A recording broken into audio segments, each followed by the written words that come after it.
and thank you so much for tuning into Respectfully with Miss Pretty Young Thing. I'm your girl PYT, and let's get into it, okay? So tonight we are talking Joseline's Cabaret, Texas, okay? So the last episode just aired.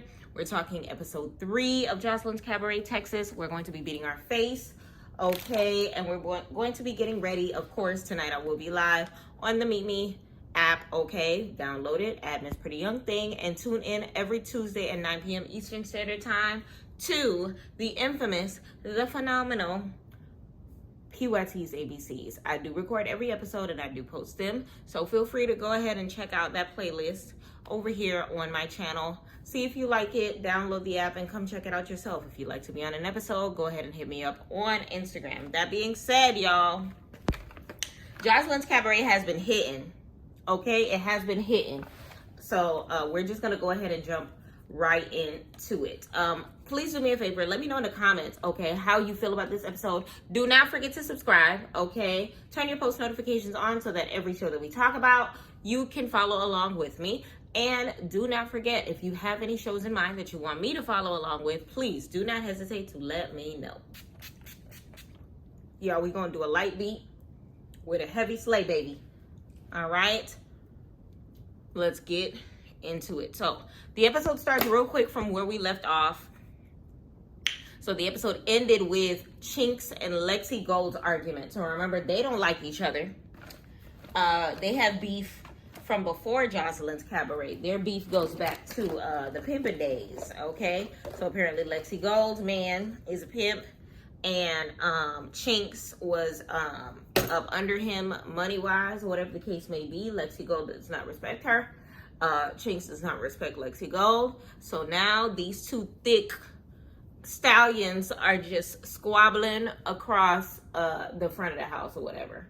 All right, so you have that happening. Basically, Joseline ended the last episode, episode 2, ended with Joseline letting them know if there's anybody in the house that wants to beef, that wants to fight, squabble it up. Speak now, forever hold your peace. So them two end up fighting, getting it, getting their rocks off or whatever the case may be. And then it's like, all right, now that we got that out of the way, it's time to get ready for the pool party. So they get ready for the pool party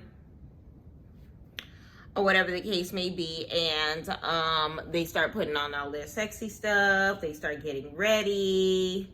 You already know the slow motion walk outside of the house. All of the girls look good. First and foremost, big shout out to Joseline. When I tell you she did her big one with the casting of this season, like there's not a raggedy girl in sight. They're all beautiful, all different shapes, all different sizes. Like she definitely went off. She definitely went off.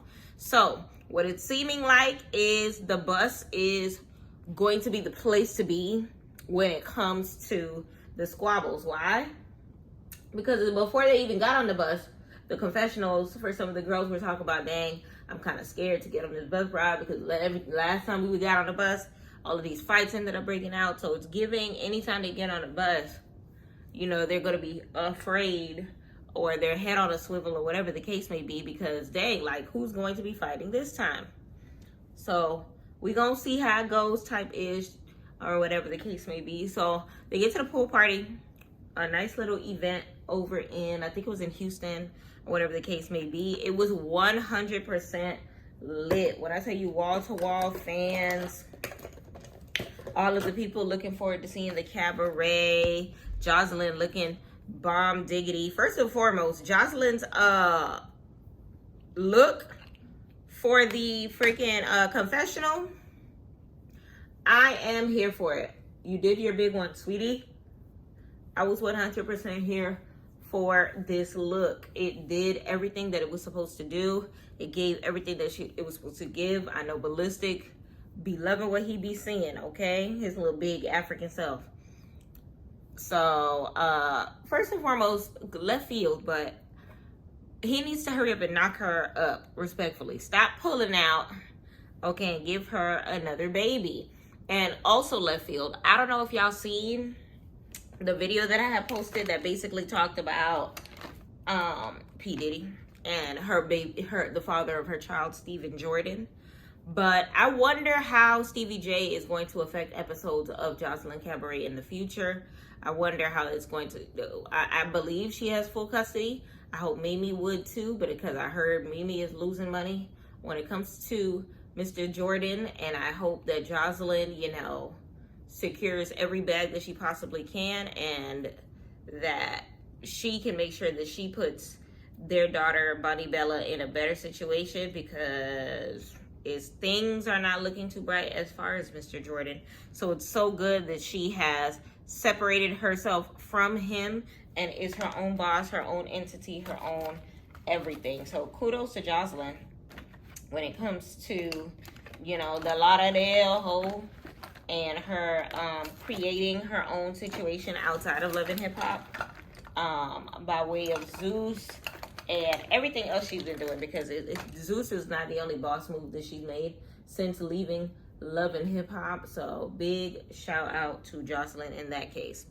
But either or, her confessional look, bomb. Respectfully, my birthday's coming up. I think I want a look similar to that, because baby, her look was 100% looking.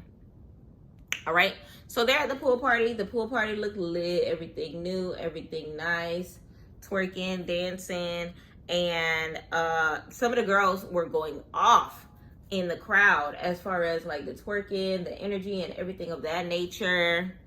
And they end up calling out the bigger girl. What was her name?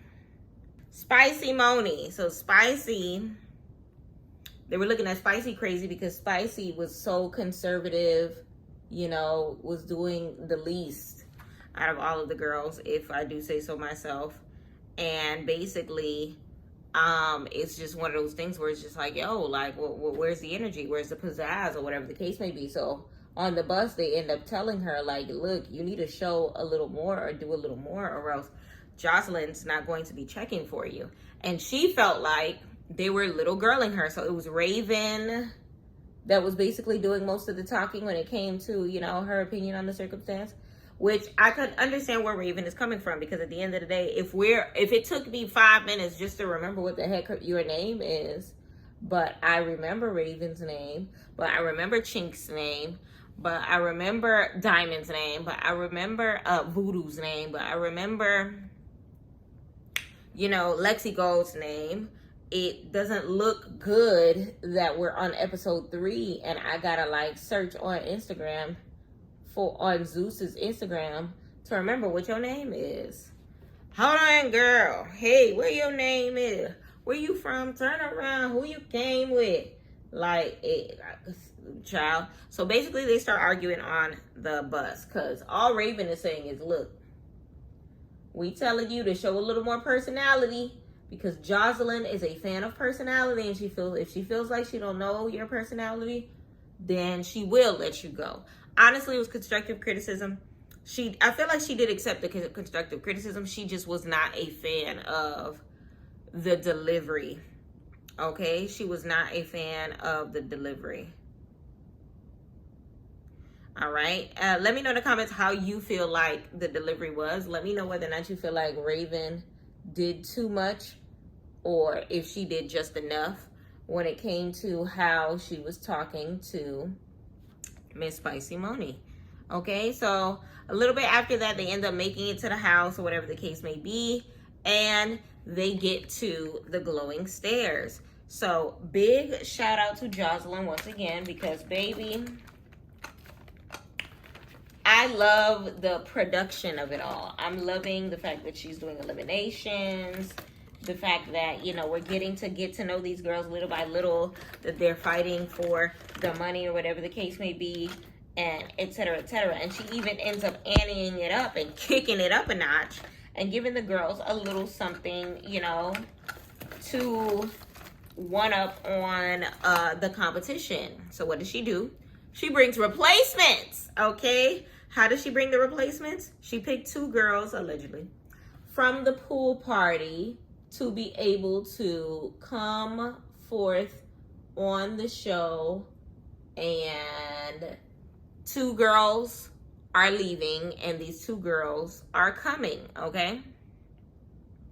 I love how they end up doing it. You get what I'm saying? Because honestly, the production of it all, I'm here for it. So the first girl, her name is Hennessy.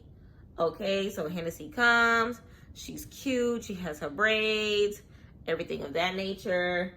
Got the red hair in the confessional. She's a looker. She's really cute. Both, honestly, she chose some gorgeous girls. Now, whether or not they actually got chose from the pool party or whatever the case may be, or whether or not Joseline, personally invited them and said, hey, I might be using you, so, fly out, or whatever the case may be. I don't know. But remember, Joseline has been on semi-scripted shows by way of Love and Hip Hop. Okay? So I feel like if there's anybody that would know how to kind of sort of set that up, it would be Joseline. So the next girl that comes up, her name is Rose. Super gorgeous girl.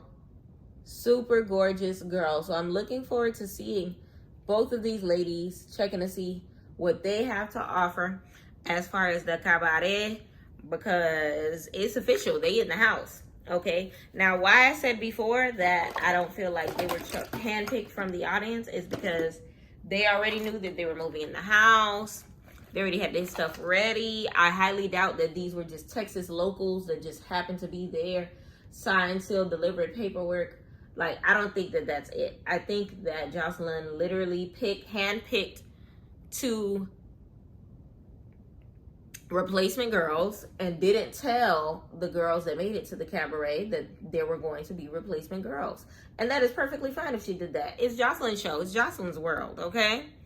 So that's what it was. So now, before they start doing the eliminations, she basically opens the floor to see, what's going on, ask them what the beef was that she was hearing about. So she asked Isis as well as Voodoo what their beef was. And of course, now they're going back and forth on the staircase, and it's just like, you started it with me. No, you started it with me. And respectfully, Isis, I like you. I shared it on the last video that I definitely like Isis. She's definitely a dope person, and I'm looking forward to seeing her more on the cabaret. But she lied and capped, when she said that it was Voodoo that started it with her, because she definitely did not. She did not. So there was no reason for her to lie about that. But it's crazy because then what's her name ends up jumping in the situation. It was either Envy or Kay. I think it was Kay ends up jumping into the situation. But before that, Danny ends up coming in, doing all of this and basically saying that she's gonna, don't come for my sister. That reminds me of, remember Love and Hip Hop, when Yandy's homegirl came and scooped up the other baby mama? Don't come for my sister. Don't come for my sister. And Yandy swore up and down that she didn't know who that girl was. Child. It was giving don't come for my sister. And they were just doing this little thing, basically. I guess that's the squabble up hand motion in sign language, if you may. And basically, she was telling her, she was going back and forth with Isis, Voodoo and Isis, going back and forth on the staircase, and talking about, I didn't start it with you, no, you started with me, no, it was this, it was that, or whatever. And then Kay jumps in, she was like, actually, Voodoo didn't start with you, you started with her. And honestly, all hell broke loose for her at that circumstance, because Isis immediately told her to mind your business. And that was just like the beginning of her being the op, because everybody is like on a hush.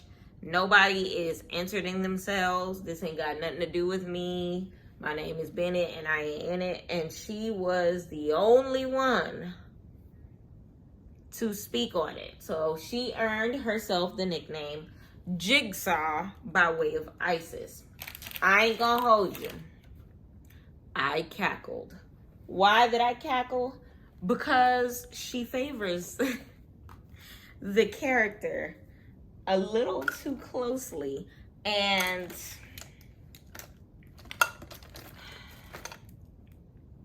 let's just leave it at that, because I sincerely feel bad that I actually do see Jigsaw when I see her face. So let me know in the comments how you feel about that scene as far as her jumping in. Do you feel like she should have minded her? Do you feel like Jigsaw should have minded her business? Or do you feel like, you know, it was right for her to answer because she did? Andrea did speak to, like, everyone in asking that question, and the only person that chose to answer was Jigsaw, aka what's his girl name, aka K, or whatever. So they end up going back and forth. Drea is twerking in Ice's face or whatever. This is after they end up shutting Jigsaw up.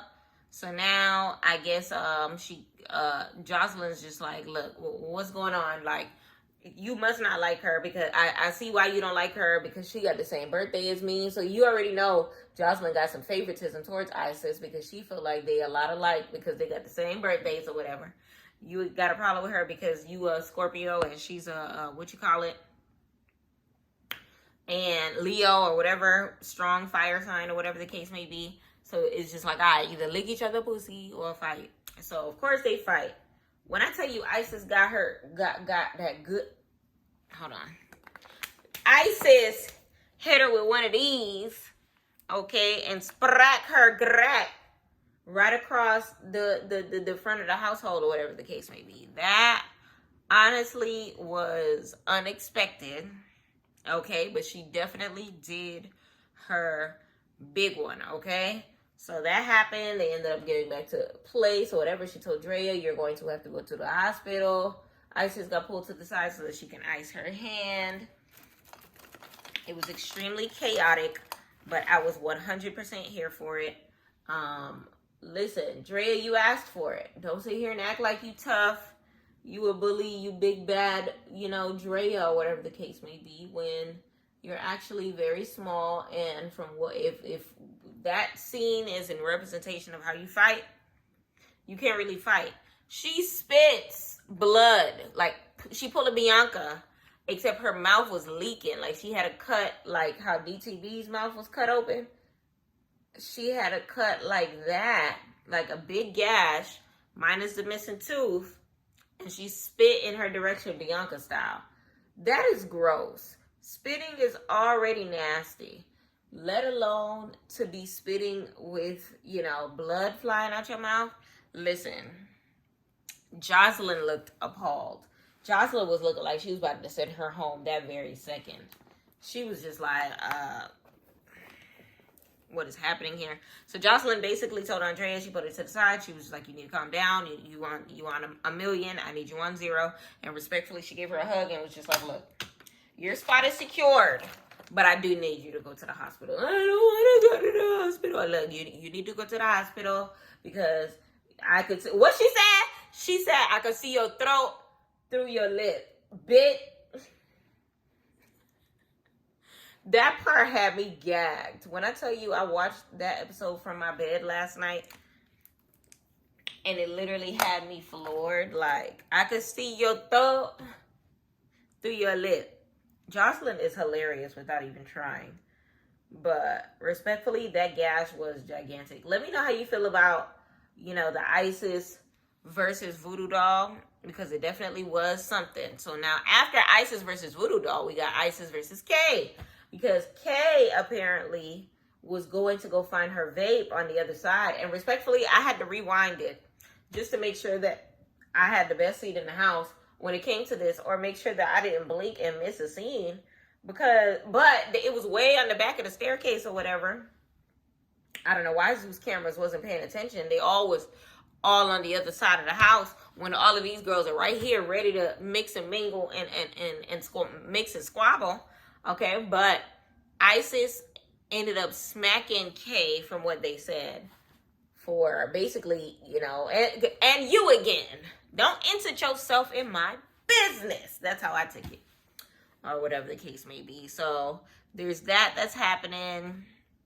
Or whatever the case may be. They basically said that she smacked the mess out of her. And respectfully, child, I wish I would have saw it. But hopefully we see more.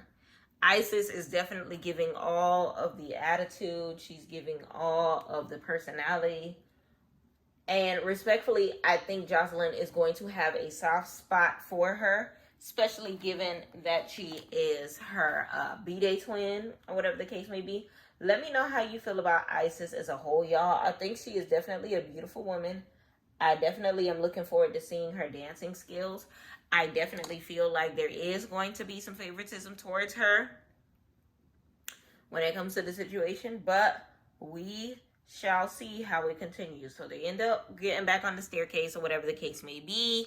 Joseline ends up, gathering them back around or whatever the case may be. And they're going back and forth as far as, what's the situation going on between Kay and Isis. And Kay was just like, she started with me. I just went over there for my vape. Next thing you know, she smacks me. I didn't do anything. Blase, blase, blase. And it's one of those things where it's just like, dang, you got smacked, girl. What's happening?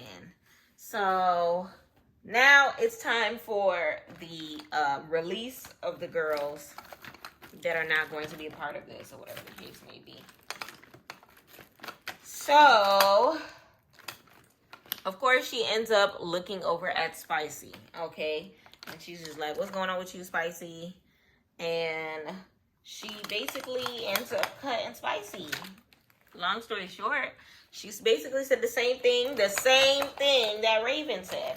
Like, you're not giving any personality. You're not really, Remember, Joseline even called her catfish in the beginning, or whatever the case may be. Basically saying that, she expected her to be like a sexy BBW, but she was coming off as timid and shy and wasn't what Joseline was looking for when it came to, her coming in the first place.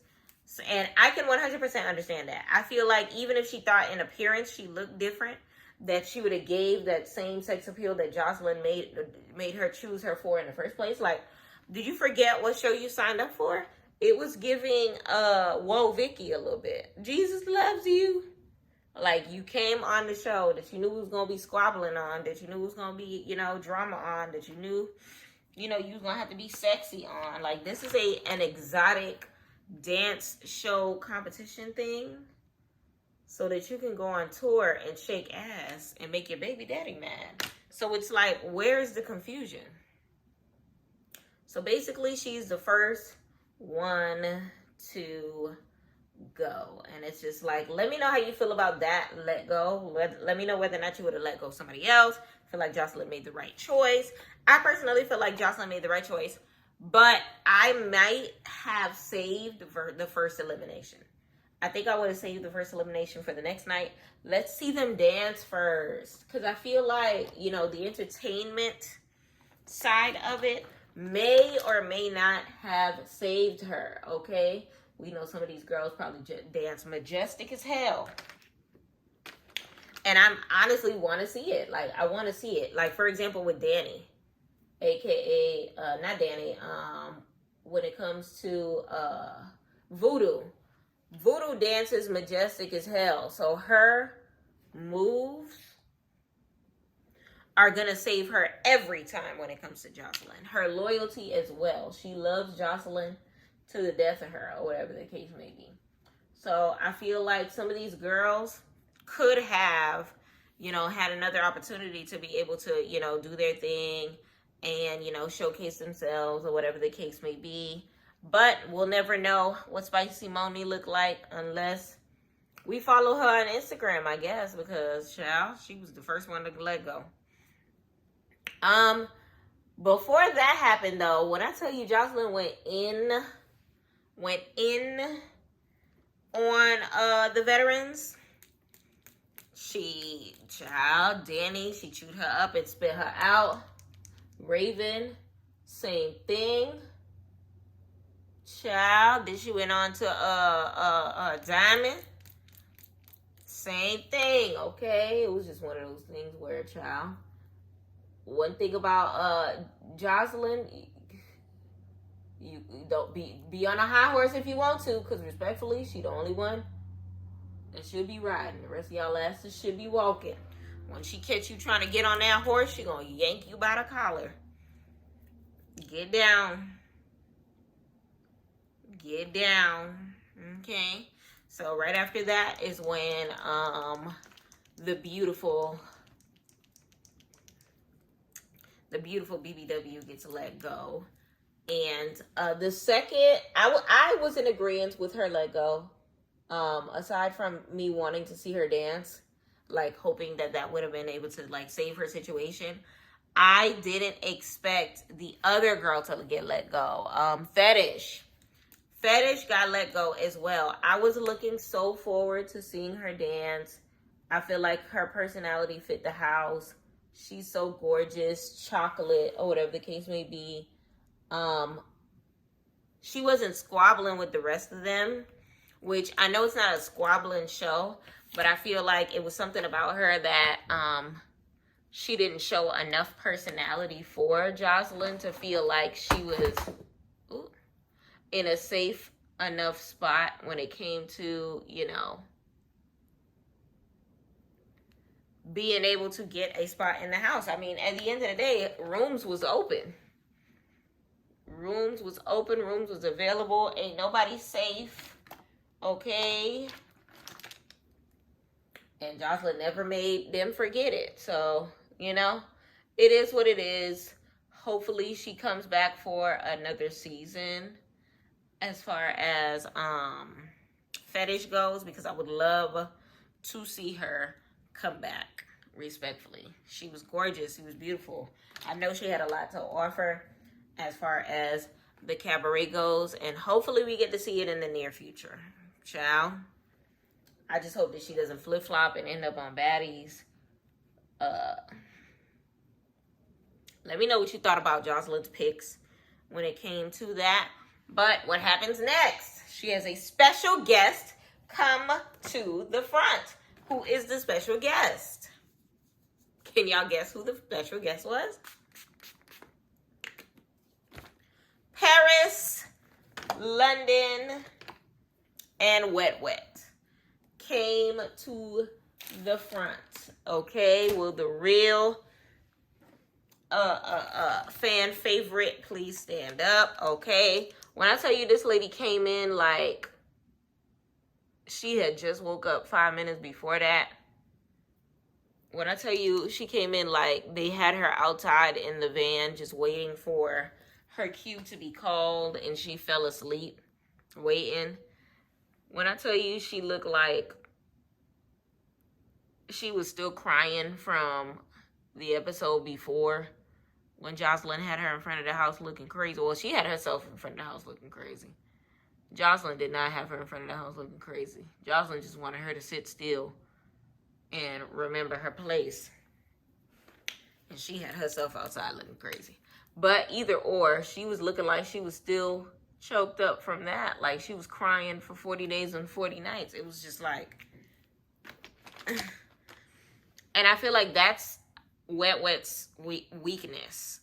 Looking and acting the part. Like, as old as she looked, I feel like she damn near 40. Like, no shade. But she also acts immature as hell, which does not help as far as her situation goes, which does not help as far as her position, you know, in the house, as far as where she stands with Joseline and all that good stuff. So she needs to work on that. She 100% needs to work on that. So then Joseline lets her know, by the way, you will not be competing for the money. And she dies and is born again, dies and is born again, dies and is born again. When I tell you, this is exactly why Wet Wet is on the show. She definitely provides that entertainment factor that we need, okay? She's perfect. She done took her wig off, laid it on the floor. She's genuinely in shock. And honestly, I don't know why she thought that she was competing for, you know, a thing, because, well, you can't dance. You cannot dance. Like, this girl cannot dance. Like, she is fan favorite. Fan favorite is exactly why she came back to the house, okay? Let me know if you feel otherwise. So now in the next scene, basically we have some of the OGs by way of, I think it was Danny, no, it was Raven and Danny or something like that. And then some of the other girls. We have Raven and Queen Envy. And then we had white girl, what was her name? Oceans. And they were all basically discussing the new girls that were in the house or whatever the case may be. And how they felt about them coming in and them kind of sort of taking their spot. Leslie Gold was there as well. And they're all just like, dang, so we audition. And these girls just coming up in here and just doing, like, twerking at a pool party. And then they just, you know, up in here. Like, how? Like, how, Sway? How does that happen? Andrea looked gorgeous in her confessional, by the way. So, basically, they hate and they feel some type of way. Let me know in the comments how you felt about that. Honestly, I loved it because it makes them kick it up a notch. It makes them know that their spot is never, like, 100% safe. Like, don't get too comfortable. Better not get too comfortable. Like, Joseline was letting them know, like, look, I can take you or replace you any second of the day. And so the new girls end up coming in and they're just like, hey, how y'all doing? And the girls are being all sweet and cute or whatever the case may be. And then they're just like, so all y'all did was, you know, basically Oceans kicks it off and was just like, look, all y'all did was twerk and did a little and ended up on this here. Y'all didn't do nothing like we did. And she was like, well, our little got us in the same position you did. All of a sudden, Queen Envy is just like, look, y'all cute and all, but squabble up. Show me them hands. Show me how them hands work. Okay, show me how them hands work. Okay, so you see the episode end with Queen Envy fighting one, Oceans fighting the other when it comes to the new girls. I can't wait to see how that goes. It looks like Battle of the Plastics is going to happen, as well as Wet Wet. I see you with your little Maeve outfit on like you always do. Wet Wet is about to get popped by Joseline. Wet Wet, we were rooting for you. Why did you dust Joseline's face the way that she did? I am super excited to see this next episode. Big shout out to Joseline's Cabaret. I give this episode a 10 because it gave the comedic relief. It gave the fight scenes that we know we're going to get from Zeus. It gave the eliminations. It gave the partying. It gave the sex appeal. It gave Joseline's music. Dámelo te quiero. Dámelo papito. It gave everything that it was supposed to give. Let me know how you felt about today's episode. Natalie, take notes, sweetie. Because Joseline is not playing with you hoes, okay? Die, be born again. Natalie could die, be born again, okay? And I am here for it. Let me know in the comments how you felt about this episode. Episode 3 of Joseline's Cabaret, Texas. Y'all, it's time for me to get ready for the show. Let me know how you felt about the episode. Let me know how you felt about this review.